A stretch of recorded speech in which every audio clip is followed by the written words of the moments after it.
Tal como decía el pastor Rudy, estamos ya en el capítulo 20 de Deuteronomio y hemos avanzado en estas reflexiones y les voy a invitar a que puedan abrir o encender sus Biblias en el capítulo que nos corresponde. Vamos a dar lectura a este capítulo. Yo lo voy a leer en la versión NBI.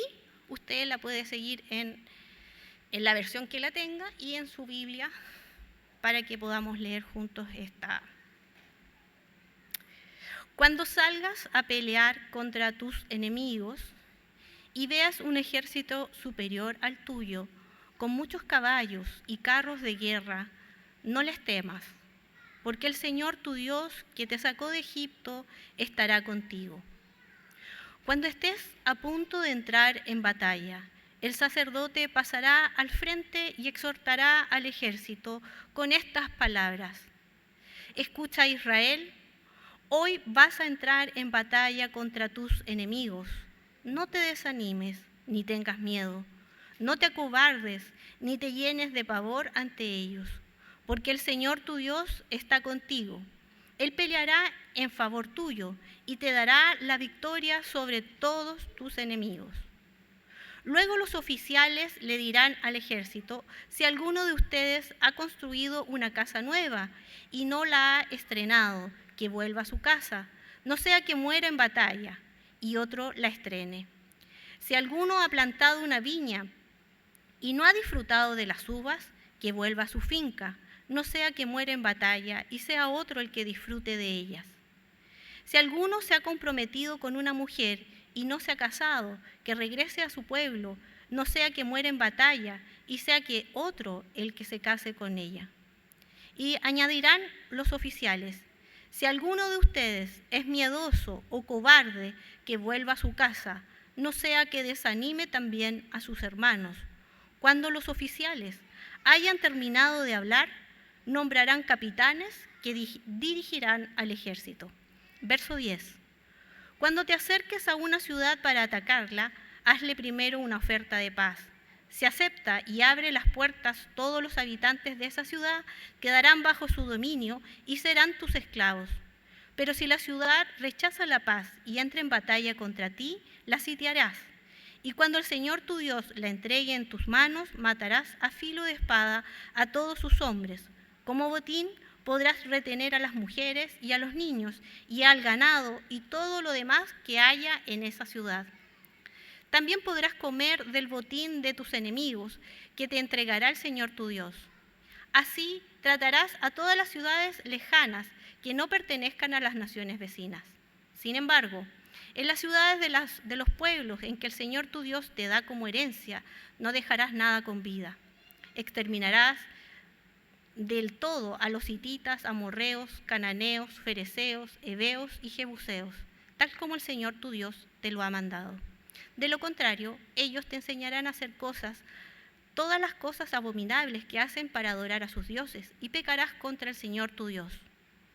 Si antes de conquistar una ciudad tienes que sitiarla por mucho tiempo, no derribes árboles a golpe de hacha, pues necesitarás alimentarse de sus frutos.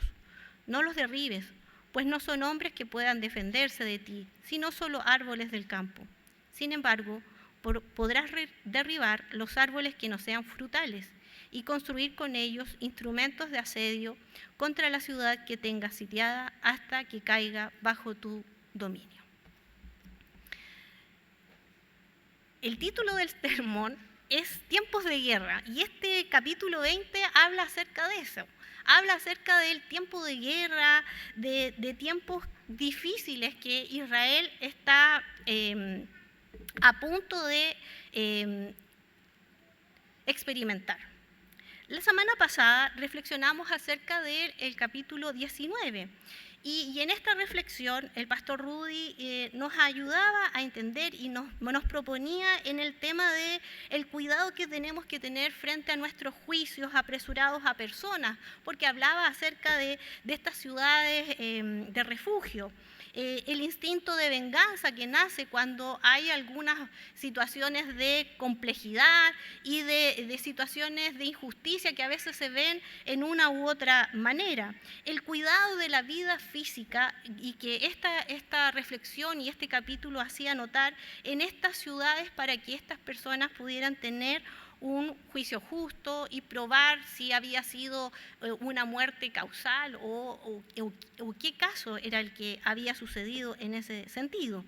Pero en sí la reflexión nos hacía entender el cuidado de la vida sagrada y este camino alternativo o esta reflexión que nos hacía Jesús al trato de las personas, cuando nos dice que debemos perdonar y debemos hacer algo distinto y no hacer lo que hacían las otras culturas de la ley del talión, que es la que veíamos en el capítulo también 19. Es importante entonces, el autor del Deuteronomio está haciendo notar ciertos casos, y en este sentido hay una diferencia entre asesinar como producto del odio o de la venganza que veíamos en el capítulo 19 en el contexto de la guerra que nos ofrece el capítulo 20. Nos indican normas específicas para el momento de la guerra que corresponden obviamente al funcionamiento de la época o de la cultura que estaba imperando en este momento en el Deuteronomio. Nuestra imaginación lectora tal vez ocurre que cuando leemos este capítulo 20 nos imaginamos a un ejército convocado que está listo a las puertas de la conquista y están tal vez formados por escuadrones, no sé, de acuerdo a la imaginación que ustedes vayan teniendo a medida que van leyendo, convocados específicamente para la guerra. Al analizar este capítulo 20, podemos entender que hay 3 momentos en este capítulo. Del 1 al 9 vamos a ver en síntesis lo que es la guerra y los combatientes y cómo se organiza este ejército. Y no es el único capítulo o texto que habla el Deuteronomio acerca de la guerra. Hay otros versículos que hemos visto o que vamos a ver en el que van a hablar acerca de estas normas. Entonces, aquí también es importante denotar que este aspecto de la guerra no es solamente de guerra, sino que hay un aspecto teológico que le da a Israel a este sentido de guerra y de conquista. ¿Por qué nos damos cuenta de esto? Porque ustedes van a ir dándose cuenta, o ya se dieron cuenta, de que está el sacerdote haciendo una especie de ánimo antes de salir a la guerra, una arenga a los soldados para confianza. Entonces existe todo un protocolo previo a la guerra que cada uno en cada momento están realizando o se está realizando en Israel. Entonces el sacerdote tiene una función de hablar y de recordar a los soldados que la confianza no debe estar en sus fuerzas y que ellos no son un ejército poderoso. La confianza está en Dios. La conquista que van a realizar a la tierra prometida es obra de Dios. Y la instrucción para Israel es no temer a estos ejércitos grandes a los cuales se van a ver enfrentados. Dios va con ellos y recordar, porque lo recuerda en estos pasajes, en estos versículos, la victoria pasada, la victoria que hizo Dios en Egipto con el pueblo, quién fue Él quien peleó la batalla, quién fue Él quien liberó al pueblo de Israel. Este recuerdo es constante, no solo, en este libro del Deuteronomio, el éxodo y la liberación del pueblo de Israel es un constante repetir y recordar para que esto esté presente en la memoria del pueblo, como también una enseñanza pedagógica. Entonces, en este sentido, todas las victorias que va a tener el pueblo a lo largo de la conquista de la tierra prometida van a ser obra de Dios. Dios es quien pelea por ellos, Dios es el que va adelante. Vamos a tener entonces una imagen de un Dios guerrero quien está a favor y defendiendo al pueblo. Por lo tanto, el pueblo y los soldados en este momento deben tener confianza porque la presencia de Dios está con ellos. Luego viene otro grupo de personas que son los oficiales, que tienen la responsabilidad de consultar y analizar cada caso de los soldados que van a ver y que están siendo convocados para este ejército de Israel. Y fíjense que analizan distintos casos, si compró una casa, si está por atender una viña, si está pronto a casarse. Hay ciertos momentos y ciertos casos que son importantes que este soldado esté mejor atendiendo desde el pueblo que en la batalla misma. Y esto no quiere decir, y en estas tres excepciones que podemos ver, no es una actitud solamente comprensiva del caso y humanitaria, sino que también el propósito era para que estuvieran concentrados y dispuestos a la guerra. Pero también en un sentido estratégico, porque también se necesita que alguien se preocupe de los huertos, de la casa, porque el alimento es necesario en el pueblo de Israel y también el alimento de la batalla. Entonces, hay ciertas estrategias que vemos en estos caso a caso que se están describiendo en estos versículos. Pero también hay un punto interesante en estos sentidos, que el último caso es que si no está pronto o tiene miedo o que no es cobarde, dice el verso 8, si es miedoso o cobarde, que se vuelva a su casa. Y en este sentido también es interesante observarlo, no es porque sea de esta manera, sino que también hay un sentido de estrategia, que el desánimo y el miedo en la batalla también se produce y se podría decir, contagioso para los otros soldados. Si hay alguien que se desanime en la batalla o que tenga miedo, esto va a producir un efecto en la conquista y en la estrategia de la guerra. Entonces, todos estos elementos son necesarios y analizados por estos oficiales. Pero es interesante que los elementos necesarios para la batalla y para obtener la victoria son la fe en Dios y la valentía. Esos son los elementos principales y que eso es analizado el ejército. Y luego están las personas, como se podría decir, un grupo más específico y estratégico, que son los jefes o capitanes de las tropas, y que estos tienen la función de la guerra misma, son especialistas en las estrategias de cómo va a ser la guerra o de cómo va a conquistar este ejército y cómo se va a mover en este territorio, se podría decir, enemigo. Luego, vemos del 10 al 18 cómo es las conquistas de las ciudades. Y en este sentido, estos versos nos indican que hay dos tipos de ciudades a las que se van a enfrentar en este tiempo, en este periodo de conquista. Una que habla acerca de las ciudades muy lejos de ti, que está en el verso 10, que se puede pensar que en este planteamiento de paz es una diplomática propuesta, pero más bien es una demanda de sumisión incondicional que Israel le propone al pueblo, muy distinta a las peticiones pacíficas que veíamos en el capítulo 2. En este sentido, están haciendo un poco lo que hacen las culturas del momento, que el que conquista y el que hace y el que quiere ser vasallo para que puedan salvarse como ciudad, está ahí entonces esta limitancia, y no es que estuvieran sin hacer nada, sino que son vasallos de Israel.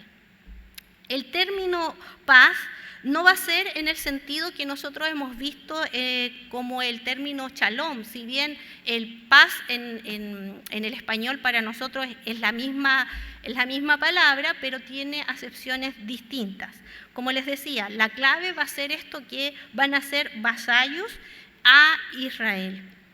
Si responden positivamente, el pueblo y toda esta ciudad va a pagar entonces tributo y servirá incondicionalmente a Israel, así como lo vemos en el proceso de conquista, este pueblo de los Gabaonitas, que hicieron un tratado muy similar al que estamos observando en el Deuteronomio 20, que fue en el tiempo de Josué.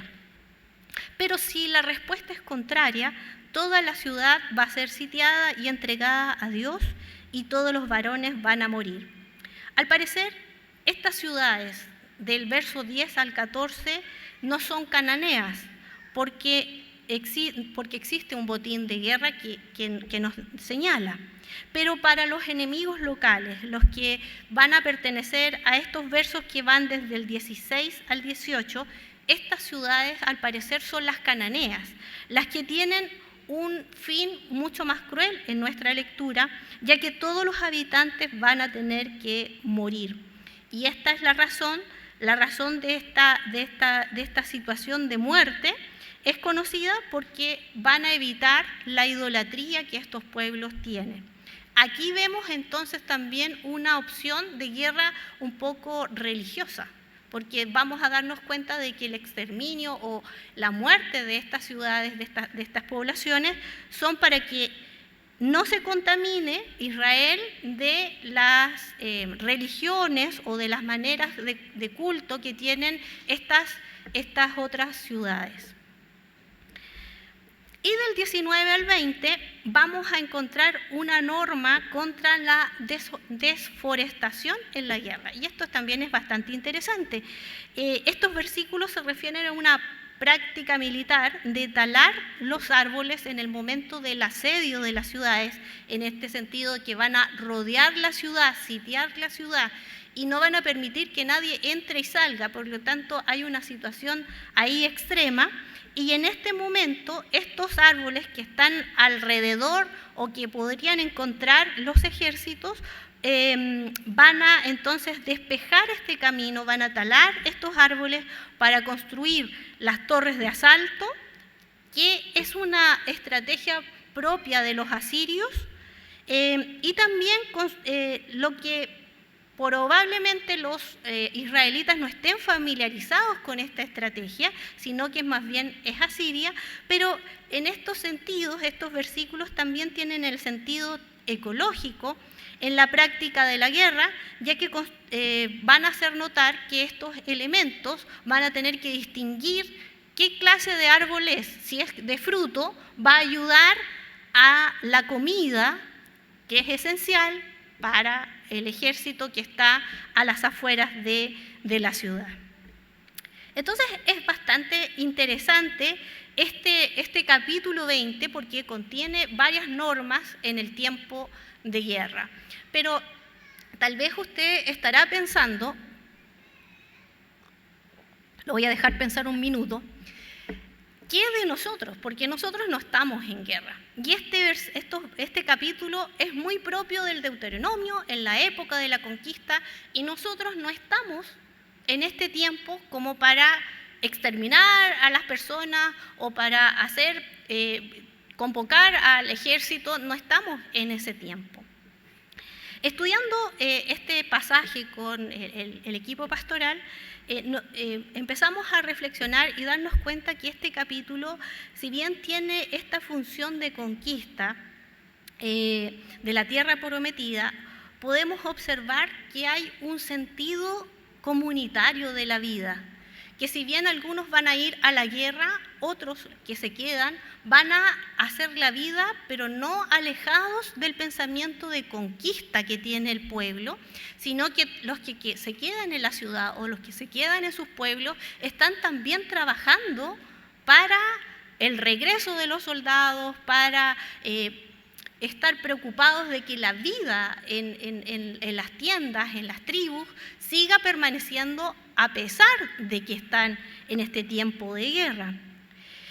Los que se quedan no es para disfrutar la vida y olvidarse de que no están en tiempo de conquista, sino que todo el pueblo de Israel está pensando en este tiempo y en este momento.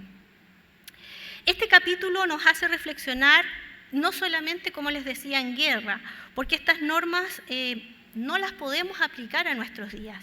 Pero en el primer punto de esta consideración es que nos damos cuenta de que podemos reflexionar acerca de esto cuando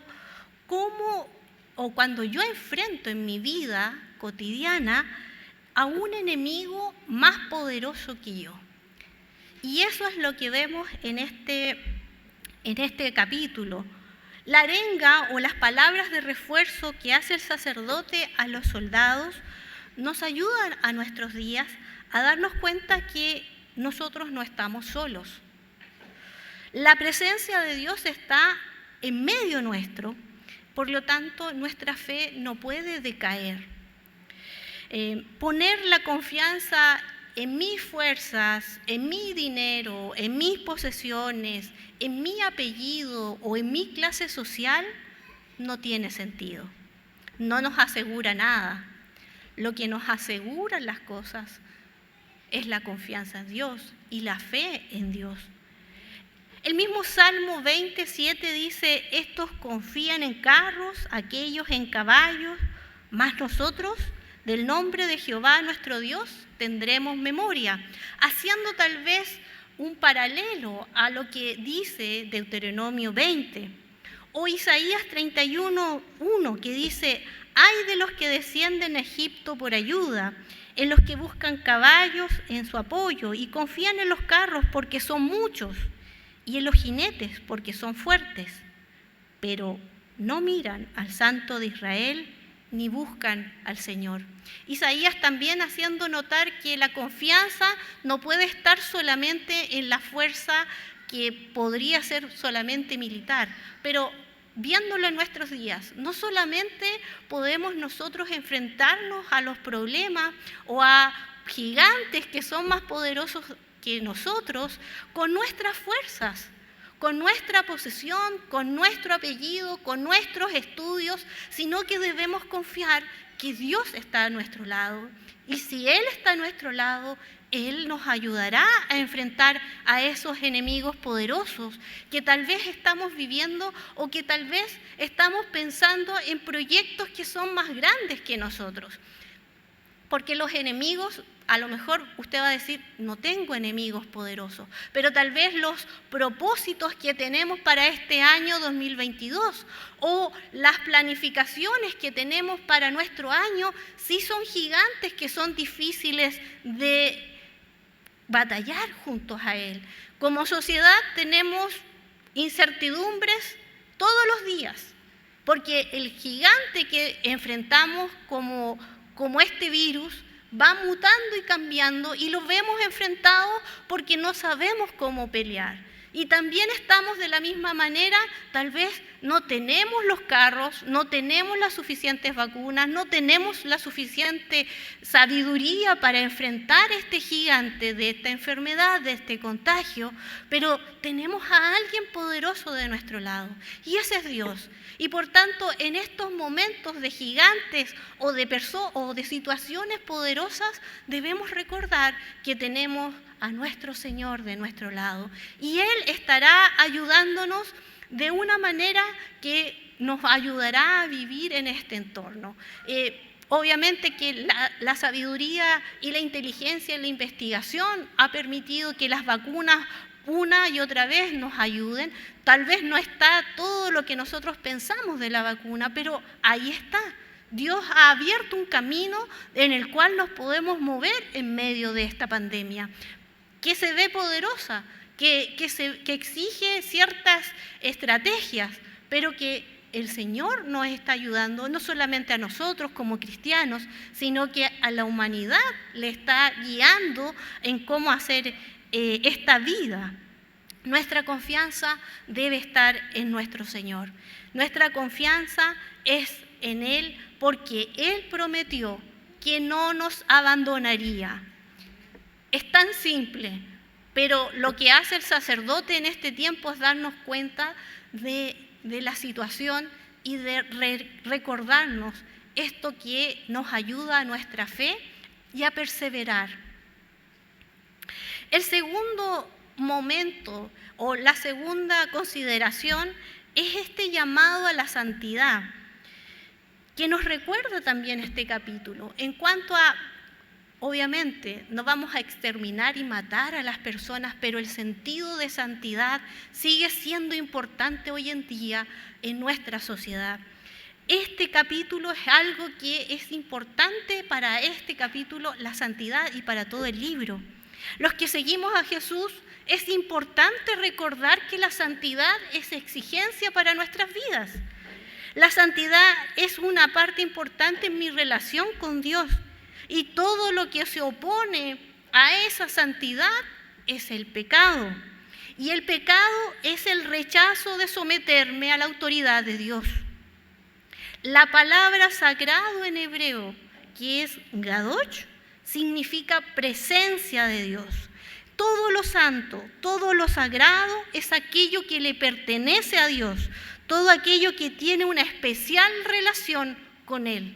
Por lo tanto, este versículo nos llama también, este capítulo nos llama a la santidad, a recordarnos que somos consagrados, hemos sido santos, hemos sido apartados, no por nuestra condición especial, sino por nuestra relación que tenemos con nuestro Señor.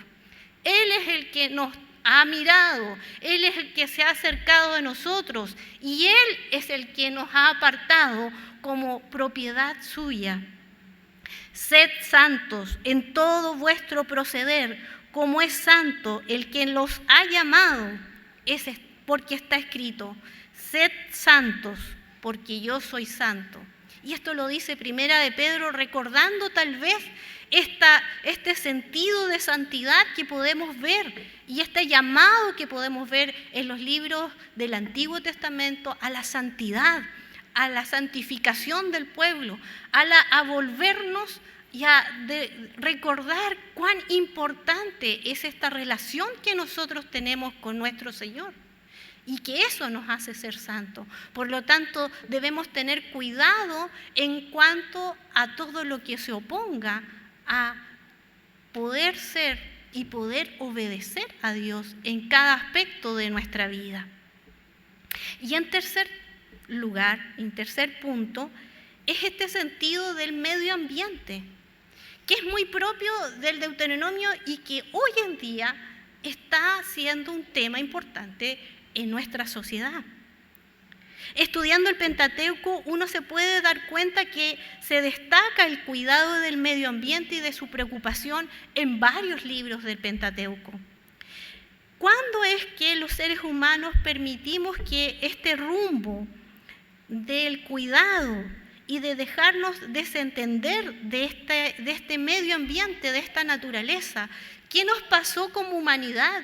Que en un momento perdimos el rumbo en este cuidado que debemos hacer con el medio ambiente.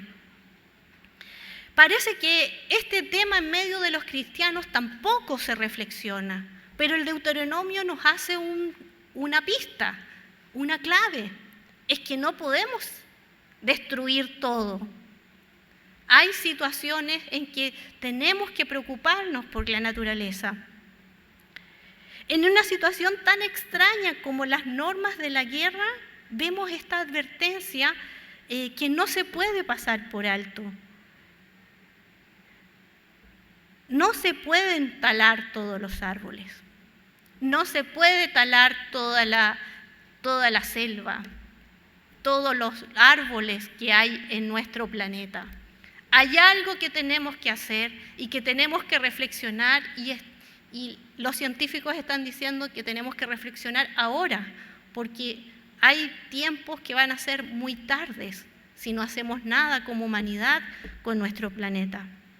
Debemos entender como cristianos y cristianas que tenemos un compromiso con este medio ambiente. Esto es creación de Dios, por lo tanto, nosotros somos los administradores de este planeta. Cuidar y entender que debemos tener normas, medidas concretas y efectivas, lo debemos hacer en lo macro, pero también en lo micro, en lo interior de nuestros hogares, en nuestras decisiones como seres humanos. Y para un ejemplo, es lo que nos nos convoca y lo que nos tiene un poco preocupados como sociedad y como área metropolitana es la escasez de agua que tenemos en nuestras regiones. Es algo evidente, en algún momento las autoridades están diciendo que en algún momento va a haber restricción de esta agua. ¿Y qué vamos a hacer nosotros?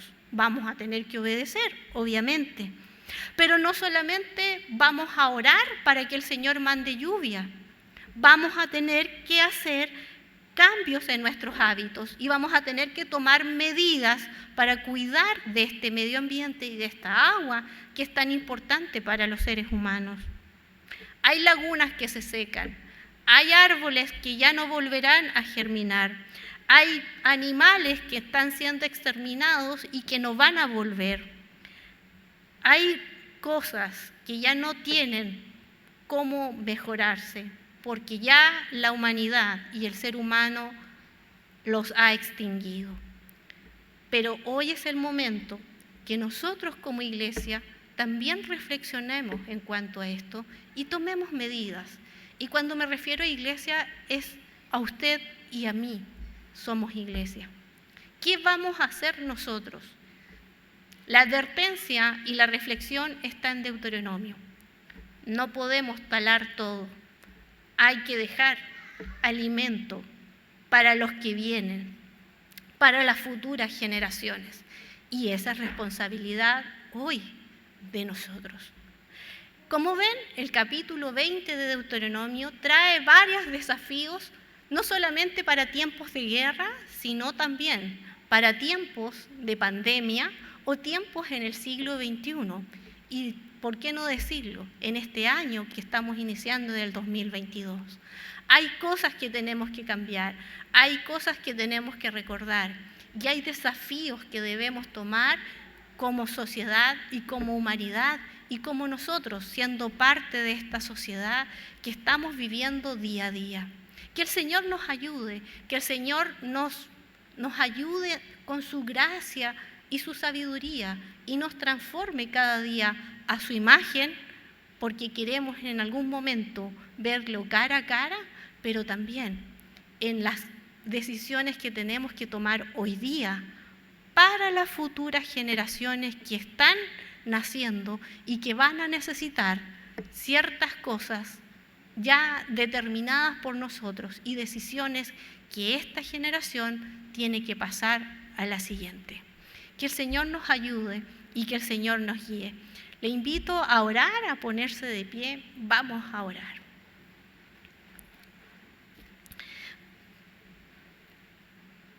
Padre amado, frente a estas instrucciones de tiempo de guerra que nos habla el Deuteronomio, hemos sido desafiados hoy día nosotros por tu palabra. Ayúdanos, Señor, a cada día a recordar que tú estás con nosotros, a perseverar en la fe y al darnos cuenta de que tú eres el que está a nuestro lado y no nos dejarás. Ayúdanos, Señor, que nuestra fe no decaiga, sino que se mantenga, Señor, viva y recordando día a día que tú estás a nuestro lado y no nos dejarás.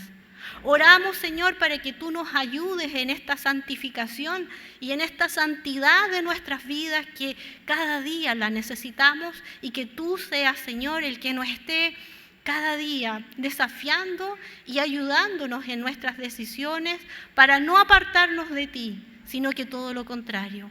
Haced santos porque tú eres santo y esta relación, Señor, quiere que tú, en esta relación quieres que tú nos ayudes en esta santidad.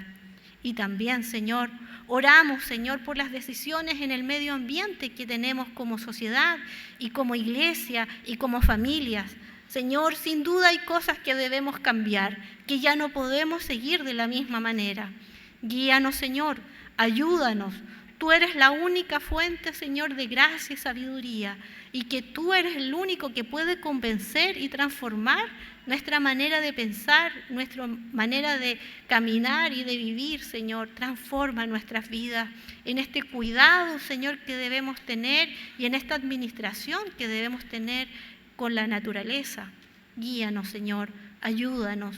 Guía a cada uno de los que tienen que tomar también decisiones, Señor, en lo macro, Señor, pero también en nuestros hogares.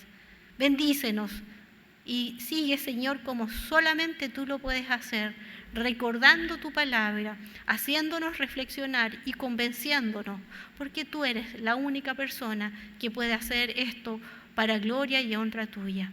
En el nombre de Jesús. Amén.